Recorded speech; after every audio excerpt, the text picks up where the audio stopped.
आज के video session में हम बात करेंगे कि गेट 2025 के लिए आपका मैथ्स और एप्टीट्यूड आपको कैसे प्रिपेयर करना है। तो यहाँ पे जो वीडियो सेशन में मैं कई सारे पॉइंट्स आप लोगों के साथ डिस्कस करने वाला हूँ। एंड तक आप लोग जरूर बने रहिएगा। तो अगर आप लोग मेरे साथ लिंक्डइन पे कनेक्ट होना चाहते हैं तो ये वाले हैंडल पे आप लोग सर्च करिए, लिंक्डइन पे आप मेरे साथ कनेक्ट हो सकते हैं। और मैं आप लोगों को यहाँ पे बता दूं कि अगर आप लोग अभी तक मेरे चैनल को सब्सक्राइब नहीं किए हैं तो ज़रूर यहाँ पे मेरे चैनल को ज़रूर सब्सक्राइब कर लीजिएगा ऐसे ही और वीडियोस के लिए। और अगर ये वीडियो अच्छा लगे तो लाइक एंड शेयर ज़रूर कीजिएगा। तो चलिए फिर हम वीडियो सेशन को स्टार्ट करते हैं। तो यहाँ पे जो पॉइंट्स हम डिस्कस करने वाले हैं, सबसे पहले ये जो 28 मार्क्स होने वाले हैं, मैथ्स के 13 मार्क्स और एप्टीट्यूड का जो 15 मार्क्स है, ये कितना इंपॉर्टेंट होने वाला है ये हम डिस्कस करेंगे। साथ ही मैथ्स और एप्टीट्यूड के इंपॉर्टेंट टॉपिक्स क्या क्या है इस पे हमारा चर्चा रहेगा। क्या हमें बुक्स मैथ्स और एप्टी के लिए स्पेसिफिकली परचेज करके उन्हें रीड करना चाहिए? क्या हमें प्रैक्टिस क्वेश्चन कहां से करना चाहिए? कितने प्रैक्टिस क्वेश्चंस करने चाहिए मैथ्स और एप्टी में स्ट्रांग होने के लिए? ये भी हम डिस्कस करेंगे। कितने दिन में मैथ्स और एप्टी कंप्लीट हो सकता है? क्या हमें शॉर्ट नोट्स प्रिपेयर करना पड़ेगा मैथ्स और एप्टी के लिए? क्या हमें सब्जेक्ट वाइज टेस्ट देना है मैथ्स और एप्टी का? ये सभी के ऊपर हम चर्चा करेंगे।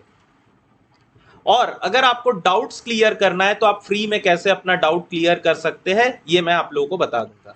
तो सबसे पहले मैथ्स आप लोगों के लिए, मैथ्स और एप्टी कितना इंपॉर्टेंट हो जाता है ये मैं बोल दूं। स्पेसिफिकली अगर आप इस बार देखेंगे गेट के इंफॉर्मेशन ब्रोशर में मैथ्स को 13 मार्क्स यहाँ पे दे दिया गया है और एप्टी हमेशा से ही 15 मार्क्स आता है।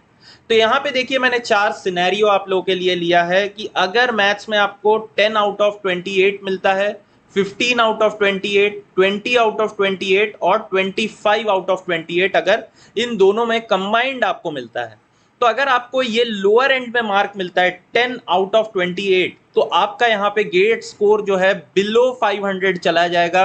इसका गारंटी मैं आप लोगों को दे के बोल रहा हूं, क्योंकि अगर मैथ्स और एप्टी में अगर आप 28 में से सिर्फ 10 मार्क्स ला रहे हैं तो टेक्निकल में भी आप कितना ही ना ला पाएंगे। अगर रिमेनिंग अगर आप देखेंगे तो 72 मार्क्स में से अगर आप 30 मार्क्स भी लेके आते हैं या 40 मार्क्स, तो भी 50 मार्क्स आपका होगा, जो कि आपके लिए एनफ नहीं होगा। 15 से 28 में आप 550 से लेके 600 तक एज्यूम कर सकते हो। 20 से लेके 28 में आप 650 700 प्लस कर सकते हो। और 25 से 28 अगर आपका आता है तो आप 800 प्लस तक का आपका जो है आप अपना गेट स्कोर एज्यूम कर सकते हो कि आने वाला है, बशर्ते ये कि आप टेक्निकल में भी अच्छा परफॉर्म करें। ठीक है, तो मैथ्स एंड एप्टी बहुत इंपॉर्टेंट होता है, क्योंकि जो ही आप अगर 25 आउट ऑफ 28 लेके आ जाते हैं आपका कट ऑफ ही क्लियर हो जाता है। यहाँ पे जनरल का जो कट ऑफ रहता है यूजुअली 25 या 27 इसी रेंज में रहता है सारे ब्रांचेस का, अगर पेपर बहुत सिंपल नहीं आ जाता है। तो आपका कट ऑफ क्लियर जब हो जाता है ना, तो वो एक बहुत बड़ा बेंचमार्क होता है, क्योंकि मैक्सिमम बच्चे कट ऑफ ही नहीं क्लियर कर पाते। सो इसीलिए आपको क्या है, यहाँ पे मैथ्स और एप्टी को बिल्कुल भी इग्नोर नहीं करना है, इसको अच्छे से पढ़ना है। ठीक है, नेक्स्ट इंपॉर्टेंट टॉपिक्स की अगर मैं बात करूं मैथ्स में, तो आप देखोगे कि मैट्रिक्स एंड डिटरमिनेंट से काफी क्वेश्चंस पूछे गए हैं, जिसमें कि rank of the matrix, eigen values, eigen vector, फिर आपका जो लीनियर इक्वेशंस है उनसे क्वेश्चन आए, होमोजीनस नॉन होमोजीनस टाइप के क्वेश्चंस जो है तो बहुत इंपॉर्टेंट बन जाते हैं कि आप ये सारे टॉपिक्स पे फोकस करिए। नेक्स्ट प्रोबेबिलिटी, प्रोबेबिलिटी इसीलिए बहुत ज्यादा इंपॉर्टेंट है क्योंकि ये मैथ्स का भी पार्ट है और एप्टी का भी पार्ट बन जाता है, तो प्रोबेबिलिटी बहुत ज्यादा इंपॉर्टेंट है यहाँ पे। नेक्स्ट कॉम्प्लेक्स एनालिसिस, आप आईआईटी रुड़की का कोई भी पेपर उठा के देखिए जो कि प्रीवियस ईयर है, कॉम्प्लेक्स एनालिसिस से क्वेश्चंस आए हुए हैं, चाहे वो कॉम्प्लेक्स इंटीग्रल्स हो या कॉची रीमन फॉर्मूला हो, क्वेश्चंस आए हुए हैं। नेक्स्ट डिफरेंशियल इक्वेशन, इससे भी बहुत सारे क्वेश्चंस आ रहे हैं। अगर आप देखोगे लास्ट 5 इयर्स का अगर आप ट्रेंड उठा के भी देखो तो डिफरेंशियल इक्वेशन से काफी क्वेश्चंस आए हुए हैं और क्वेश्चंस जो है अच्छे लेवल के क्वेश्चंस होते हैं। कैलकुलस, ये हम लोग 11th 12th में भी पढ़े हैं, जैसे कि आपका लिमिट्स हो गया, ठीक है, इंटीग्रेशन हो गए, तो ये सब बहुत इंपॉर्टेंट होता है मैथ्स में जो टॉपिक है। लेकिन जैसे कि अगर आप देखेंगे तो न्यूमेरिकल एनालिसिस इंस्ट्रूमेंटेशन का है और बाकी सारे पेपर का है न्यूमेरिकल मेथड, सॉरी, तो ये भी एक इंपॉर्टेंट टॉपिक है। एप्टीट्यूड की अगर मैं बात करूं तो सिनोनिम्स क्वेश्चंस आते हैं, बेसिक मैथ से क्वेश्चन आते हैं, फोल्ड करके पेपर को आपको कितने साइड्स मिलेंगे ये टाइप के क्वेश्चन, प्रोबेबिलिटी के क्वेश्चन, ये सारे क्वेश्चंस आते हैं, मिसिंग वर्ड्स के क्वेश्चन आ जाते हैं, जंबल वर्ड्स के भी क्वेश्चन आते हैं। तो ये सारे जो है आपके इंपॉर्टेंट टॉपिक्स है। नेक्स्ट, क्या हमें बुक पढ़ना चाहिए? तो मैथ्स के लिए जो सबसे स्टैंडर्ड बुक है वो क्रेजिक का किताब है या फिर HK दास का किताब है, आप देख सकते हो ये सारे बुक्स। किनको देखना चाहिए? तो जो बच्चे अभी सेकेंड ईयर में है या फिर जो लोग थर्ड ईयर में है, अभी गेट की तैयारी कर रहे, आप लोग जरूर यहाँ पे जो है मैथ्स का बुक से स्टडी कीजिए। एप्टी का अगर आप बुक देखोगे तो RS अग्रवाल का बुक हो गया, या फिर प्रीवियस ईयर जस्ट गेट के भी अगर बुक आप देख लोगे तो दैट इज ऑल्सो एनफ। तो सेकेंड थर्ड ईयर के लिए मैं यहाँ पे रिकमेंड करूंगा कि आप मैथ्स का स्टैंडर्ड टेक्स्ट बुक उठा के देख लीजिए, आपके लिए बेनिफिशियल होगा।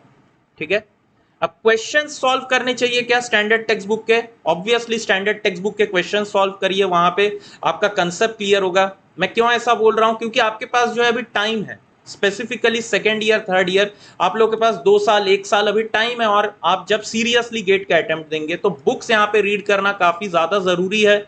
और एक जो इंपॉर्टेंट चीज होता है, जब आप अगर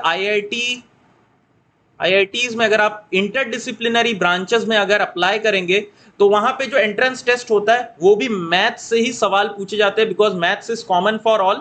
तो इसीलिए यहां से आपका जो है इस चीज का भी प्रिपरेशन हो जाएगा कि आप मैथ्स का यहां पे ही प्रिपेयर कर लेंगे। नेक्स्ट, आपको क्वेश्चंस कहां से प्रैक्टिस करना चाहिए? तो अगर आप अभी फाइनल ईयर में हैं या अगर आप ड्रॉपर है तो मैं यहां पे बोलूंगा आपको डायरेक्टली, चाहे मैथ्स या एप्टी दोनों अगर आप कर रहे हैं तो डायरेक्टली आपको जो है प्रीवियस ईयर क्वेश्चंस पे ही फोकस करना चाहिए। स्पेसिफिकली अगर एप्टी के लिए बोलूं तो अगर आप ड्रॉपर या फाइनल ईयर है, आप previous year question bank purchase कर लीजिए और जो है आप यहां पे डायरेक्टली क्वेश्चंस को सॉल्व करना स्टार्ट कर दीजिए। डेली आपको क्या करना है? 10 से 15 क्वेश्चंस को सॉल्व करना है। 10 से 15 क्वेश्चंस आप डेली सॉल्व करिए। क्या करेंगे आपको कि एक साथ 10 क्वेश्चन सॉल्व करिए, उसके कीज लिख लीजिए, ABDA ऐसे करके लिख लीजिए, फिर जाके सोल्यूशन चेक कीजिए। ये नहीं कि एक क्वेश्चन सॉल्व किया और पीछे जाके सोल्यूशन देख रहे, इस चीज को अवॉइड करिएगा, क्योंकि इससे हमारा एक जो है ना मेंटल ब्लॉक हो जाता है कि हमें आंसर देखने का आदत होता है। तो इस चीज को अवॉइड करिएगा, चाहे आप एप्टी के क्वेश्चन सॉल्व करें या मैथ्स के, की कोई सब्जेक्ट के, बिल्कुल अवॉइड करिए। तो एप्टी के लिए सिर्फ और सिर्फ आपको previous year question all branches का आपको यहां पे जो है परचेज कर लेना है। तो यहाँ पे एक अच्छा सा बुक जो मेरे को अभी दिख रहा है, दैट इज योर ओसवाल का ये एक किताब है, जहां पे कि आप देख सकते हो जनरल एप्टीट्यूड का ईयर वाइज सॉल्व मिल रहा है, ऑल ब्रांचेस। और एक जो है यहाँ पे एप्टीट्यूड का अगर आप देखोगे chapter wise topic wise solve है। तो यहाँ पे इसका जो परचेजिंग का लिंक है, आपको कहां से परचेज करना है, लिंक डिस्क्रिप्शन में दिया हूं। और अगर आप राहुल डे 15 कोड यूज करेंगे तो आपको 40% तक बुक्स में जो है यहाँ पे डिस्काउंट मिलेगा। बुक्स काफी अच्छे हैं, एप्टी और मैथ्स दोनों के लिए यहाँ पे है, आप परचेज इसको कर सकते हैं। अब मैथ्स का जैसे कि अगर मैं आप लोगों को बोलूं तो अगर आपके कंसेप्ट कोई सब्जेक्ट का टॉपिक का क्लियर है, जैसे लीनियर अलजेब्रा आपको पता है, मैट्रिक्स एंड डिटरमिनेंट, तो डायरेक्टली आप प्रीवियस ईयर क्वेश्चन पे जंप कर जाइए, that will be better for you rather than कि आप फिर से कंसेप्ट को पढ़ रहे हैं और फिर क्वेश्चन सॉल्व कर रहे हैं।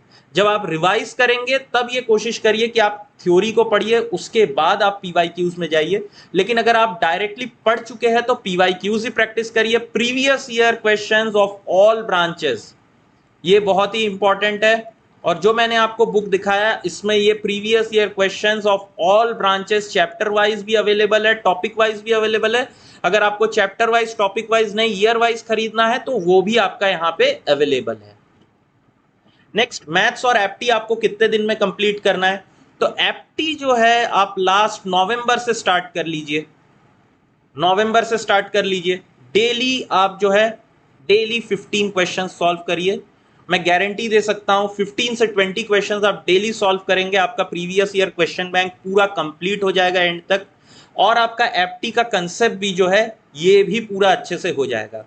और अगर मैथ्स की मैं बात करूं तो मैथ्स आप सीरियसली 1 मंथ में प्रिपेयर कर सकते हो, ठीक है, और एक कोई सब्जेक्ट के साथ कंबाइन करके, ठीक है। ये नहीं कि सिर्फ मैथ्स लेके ही पढ़ रहे, मैथ्स का लेक्चर देखना भी जरूरी नहीं है। जिन टॉपिक में आप डिफिकल्टी फेस करते हैं उसमें यूट्यूब में जाके आप टाइप करके उसका टॉपिक आप देख सकते हो, रेदर देन उसके अलावा अगर आपको समझ में नहीं आता है तो आप बुक्स को भी देख सकते हो, नहीं तो अगर आपका मैथ स्ट्रांग है तो ये सब की जरूरत नहीं है, आप PYQ कर सकते हो। और मैक्सिमम डेज यहाँ पे मैं बोलूंगा मैथ्स के लिए सिर्फ और सिर्फ 1 मंथ इज एनफ, आपका मैथ्स हो जाएगा।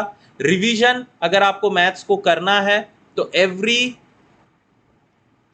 30 डेज कोशिश करिए कि 2 दिन लेके आप मैथ्स को रिवाइज कर लीजिए। एवरी 30 डेज में अगर आप 2 दिन, फर्स्ट डे थ्योरी और सेकंड डे क्वेश्चंस और एक टेस्ट देंगे तो आपका मैथ्स यहाँ पे कंप्लीटली रिवाइज हो जाएगा। और एप्टी के लिए जैसे कि मैंने आपको बोला, नवंबर से आप स्टार्ट करिए, डेली 15 to 20 क्वेश्चन सॉल्व करिए, दैट विल बी एनफ। एक यहाँ पे छोटा सा ट्रिक बोल देता हूँ, एप्टी के सारे क्वेश्चंस तो जो है आपसे सॉल्व नहीं होंगे, तो उसके लिए क्या करिए, एक नोटबुक में आप स्पेसिफिकली जो क्वेश्चन सॉल्व नहीं होते उसके कंसेप्ट देख लीजिए, उससे रिलेटेड क्वेश्चन आप गूगल में एक बार जो क्वेश्चन एग्जैक्टली उसको टाइप करिए, आपको उससे रिलेटेड सेम उसी टाइप के क्वेश्चन और आपको मिल जाएंगे। आप जरूर उसको प्रैक्टिस करिए तो आपका कंसेप्ट वो वाले टॉपिक में क्लियर हो जाएगा।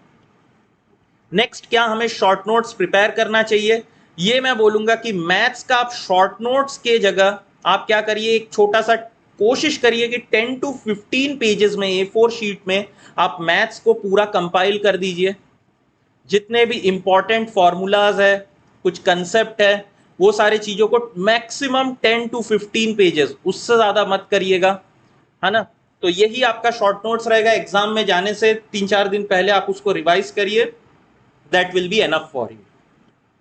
नेक्स्ट, डाउट आपको कैसे क्लियर करना है, तो डिस्क्रिप्शन में मैं अपना टेलीग्राम का ग्रुप दे दूंगा, वहां पे आप मैथ्स का जो है डाउट पोस्ट कर सकते हो। साथ ही और भी कुछ कुछ अच्छे ग्रुप्स है जहां पे कि मोर देन 4000 मेंबर्स है आप लोगों के गेट 2025 जो कि अटेम्प्ट करेंगे, उसका भी लिंक मैं नीचे दे दूंगा आप लोगों को, आप लोग जरूर ज्वाइन कर लीजिएगा, तो आप अपने डाउट्स भी वहां पे फ्रीली सॉल्व करवा सकते हैं, ठीक है।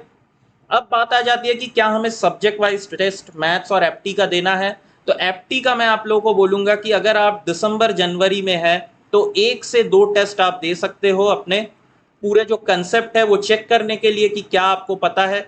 एक से ज्यादा टेस्ट आप मत दीजिएगा, क्योंकि जब आप फुल लेंथ टेस्ट भी दोगे तब भी उसमें जो है एप्टी रहेगा, तो वो प्रैक्टिस हो जाएगा। तो मैक्सिमम 2 आप सब्जेक्ट वाइज टेस्ट एप्टी के लिए दे सकते हैं।